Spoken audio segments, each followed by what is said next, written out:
Antacid हो, चूरन हो, हाजमोला हो, डाइजेस्टिव कैंडीज़ हो, हींग गोली हो, हम इंडियंस को इंस्टेंट रिलीफ का शॉर्टकट बहुत पसंद है। ब्लोटिंग हुआ चूरन, हेवीनेस हाजमोला, एसिडिटी एंटासिड, खाना हैवी हो गया तो कोई भी एक डाइजेस्टिव कैंडी। बट सच ये है, ये सब सिर्फ सिम्टम दबाते हैं और लॉन्ग टर्म में गट को बिगाड़ देते हैं। मैं अधिकतर ऐसे क्लाइंट्स देखती हूँ जो इन सब से रिलीफ तो पाते हैं, पर उनके रिपोर्ट्स में B12 deficiency, iron deficiency, low magnesium, anaemia, even hair fall, liver stress और डिस्टर्ब्ड गट लाइनिंग क्लियरली दिख जाते हैं। उन्हें लगता है कि उनको एसिडिटी है, पर उनको एक्चुअली एसिड इम्बैलेंस और डाइजेशन डिसफंक्शन होता है। एंटासिड एसिड को न्यूट्रलाइज करता है, रिलीफ देता है, लेकिन लॉन्ग टर्म में प्रोटीन डाइजेशन वीक हो जाता है। B12, आयरन, कैल्शियम, मैग्नीशियम का एब्जॉर्प्शन गिर जाता है। बोन्स वीक होते हैं, फैटीग, पैल्पिटेशंस, हेयर फॉल बढ़ता है, गट माइक्रोबायोम डिस्टर्ब होता है, और जब इफेक्ट खत्म हो जाता है तो रिबाउंड एसिडिटी डबल हो जाती है। चूरन शॉर्ट टर्म रिलीफ देता है, लेकिन हाई सोडियम बीपी बढ़ाता है, काला नमक एसिड रिबाउंड करता है, हींग इंटेस्टिनल इरिटेशन करता है और गट का नेचुरल रिदम डिस्टर्ब हो जाता है।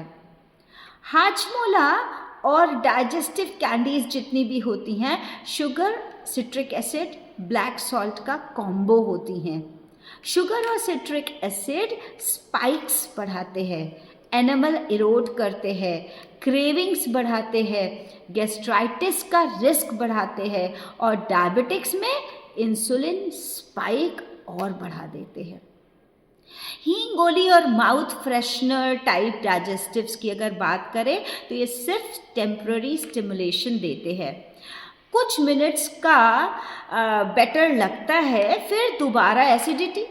पान और पान मसाला की बात करें तो ऐसे डाइजेस्टिव्स एक्टिविटी को बढ़ाते हैं जो कि एसिड से भरी हुई होती हैं, और अगर मील के बाद रोज लेते हैं तो डिपेंडेंसी बढ़ती है। सच ये है कि एसिडिटी का रूट कॉज इनमें से कोई भी प्रोडक्ट सॉल्व नहीं करता। रूट कॉज होता है लेट डिनर, एम्प्टी स्टमक चाय, stress eating, oily dinners, fizzy drinks, dairy intolerance, constipation, low stomach acid और जल्दी जल्दी खाना। शॉर्टकट से सिर्फ सिम्टम्स दबते हैं, डिजीज़ ग्रो होती है। अगर आपको एक्चुअल हीलिंग चाहिए तो बेसिक्स फिक्स करिए। ब्रेकफास्ट 9:30 से पहले, डिनर 8:30 से पहले, चाय कुछ खाने के बाद ही लीजिए। जीरा सौंफ का पानी पोस्ट मील ले सकते हैं।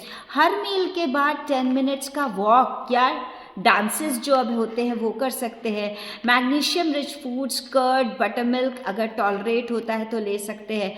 फ्राइड फूड के साथ कभी भी कोल्ड ड्रिंक्स नहीं लेनी है, और डीप ब्रीदिंग करिए, डाइजेशन के लिए बहुत पावरफुल होता है। और एक बात याद रखिए, डाइजेस्टिव कैंडीज, चूरन, हाजमोला, एंटासिड, ये सब सरफेस लेवल फिक्सेस हैं, ट्रीटमेंट नहीं। आपको अपने गट का जो सिस्टम है खुद फिक्स करना होगा।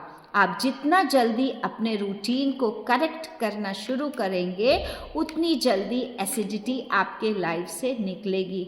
डिसीजन आपका, शॉर्टकट चूज करना है या सिस्टम हील करना शुरू करना है। That is upon you. Thank you.